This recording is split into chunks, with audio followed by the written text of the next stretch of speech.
Salve guerrieri, siamo Marisha e Nick. Per chi non ci conosce, stiamo traducendo i testi di Carlos Castaneda dalle edizioni inglesi e spagnola per ridare una dignità letteraria e linguistica a questi testi e avere una versione più verosimile possibile. Come vedete oggi siamo su un picco della montagna a quasi 1000 metri di quota. Nick è qui, è dietro alla camera, causa vento e sta reggendo il cavalletto. Salve guerrieri. Bene, di solito veniamo in questa zona perché è un posto dove si possono ricevere facilmente i segnali e trovare luoghi benefici o nemici. C'è anche una zona archeologica poco distante da qui, ma non siamo qui per questo oggi, siamo qui perché in questo video parleremo dell'umiltà del guerriero. Carlos Castaneda. L'umiltà del guerriero. The humbleness of the warrior. La umiltà del guerriero. Perché abbiamo scelto di mostrarci proprio riguardo a un video sull'umiltà. Primo, per i segnali che ho ricevuto dall'intento. 2, per le grosse difficoltà riscontrate in questo periodo che abbiamo dovuto risolvere da soli, senza appoggiarci a nessuno. E anche per mostrare con un atto pratico che l'umiltà non ha niente a che vedere con la vanità, con l'ego o con l'affidarsi e l'aggrapparsi a una morale. Le citazioni seguenti sono tratte da Tales of Power, ovvero l'Isola del Tonal, parte 1, un appuntamento con la conoscenza. Sono tradotte in maniera letterale dagli autori stessi del video e sono tratte direttamente dalle edizioni inglese e spagnola, senza censure o adattamenti. Alla fine del video troverete la nostra recensione. Ci vuole tempo per ognuno di noi per comprendere questo punto e viverlo pienamente. Io, per esempio, detestavo la mera menzione della parola umiltà. Sono un indio e noi indios siamo sempre stati umili. Non abbiamo fatto altro che chinare le nostre teste. Pensavo che l'umiltà non era nella via del guerriero. Mi sbagliavo. Ora so che l'umiltà di un guerriero non è l'umiltà di un pordiossero, di un mendicante. Va por Dios, él quedó portado, que entonces no cumple aquellas estancias. Il guerriero non abbassa la testa davanti a nessuno, ma allo stesso tempo non permette a nessuno di abbassare la testa davanti a lui. Il pordiossero, il mendicante, d'altra parte, cade sulle sue ginocchia al calare di un cappello e striscia sul pavimento per chiunque ritenga superiore a lui, ma allo stesso tempo pretende che qualcuno più in basso di lui strisci sul pavimento per lui.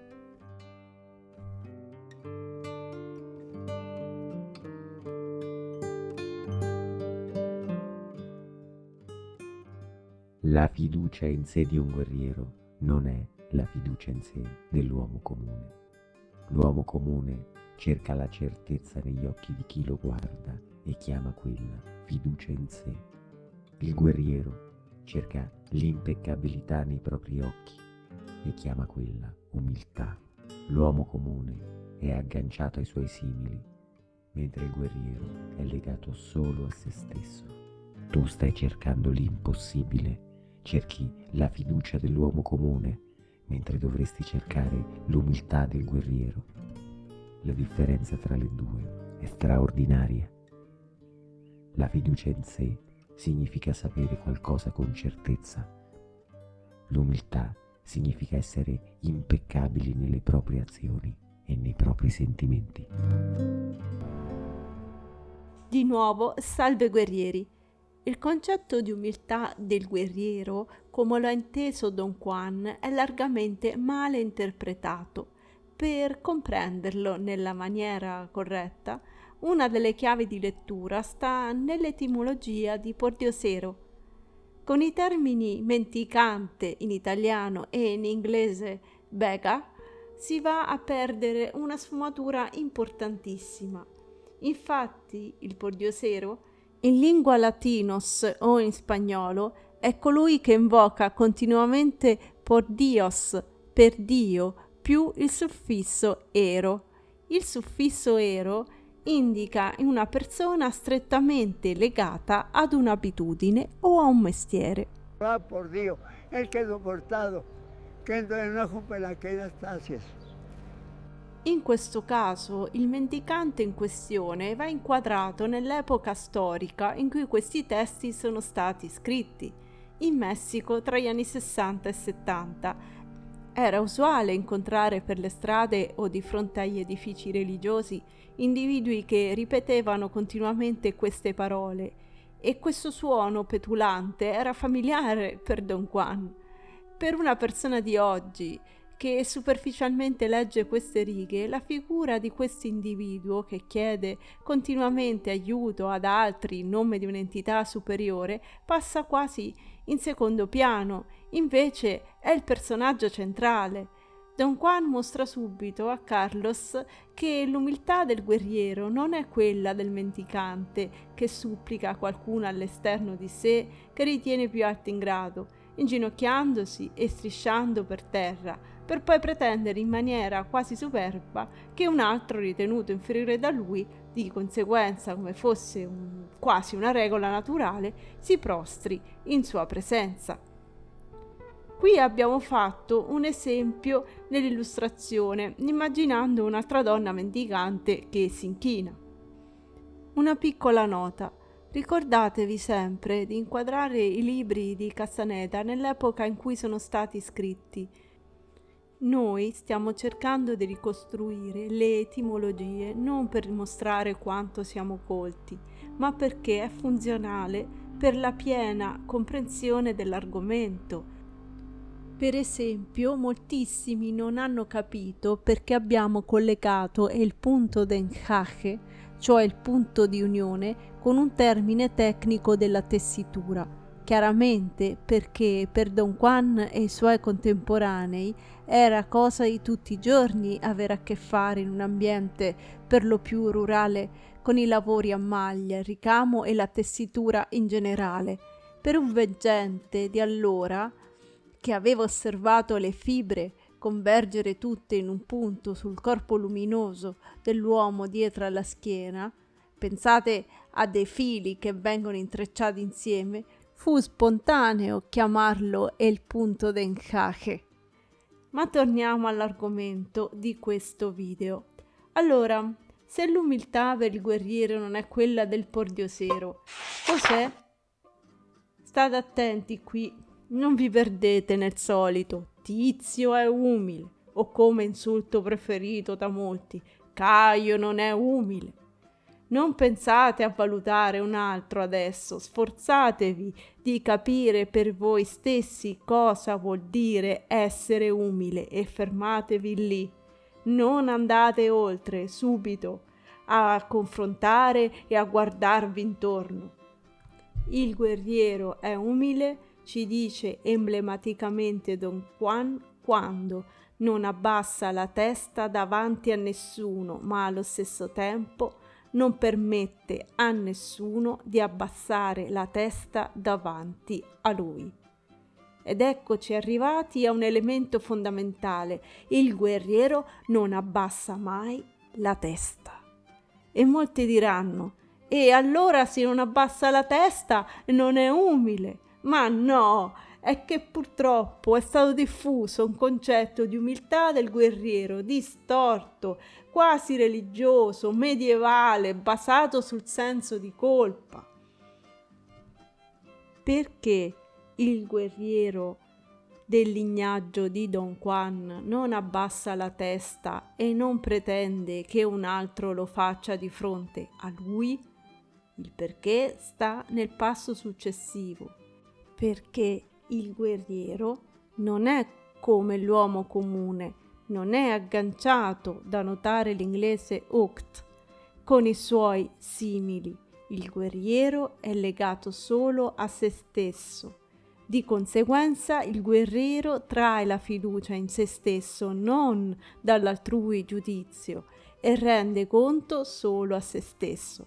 Infine, l'umiltà significa essere impeccabili nelle proprie azioni e nei propri sentimenti e il guerriero cerca l'impeccabilità nei propri occhi e chiama quella umiltà.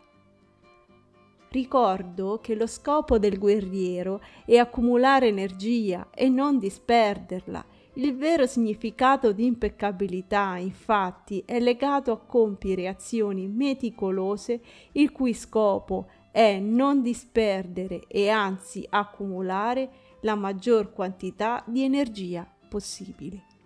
Di conseguenza il guerriero non deve tener conto delle opinioni dei suoi simili né sforzarsi a perdere tempo ed energia nel fare azioni affinché gli altri in qualche modo abbassino la testa di fronte a lui.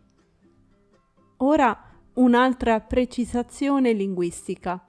Quando Carlos dice di non sentirsi sicuro di sé, confrontandosi con gli altri, Don Juan gli dice che quello che lui cerca non ha senso. In inglese e in spagnolo è reso con due espressioni diverse. In inglese l'idiomatico "Perhaps you are chasing rainbows", forse sta inseguendo arcobaleni. In spagnolo "Andasse lo possible de lo impossibile", tu stai cercando l'impossibile.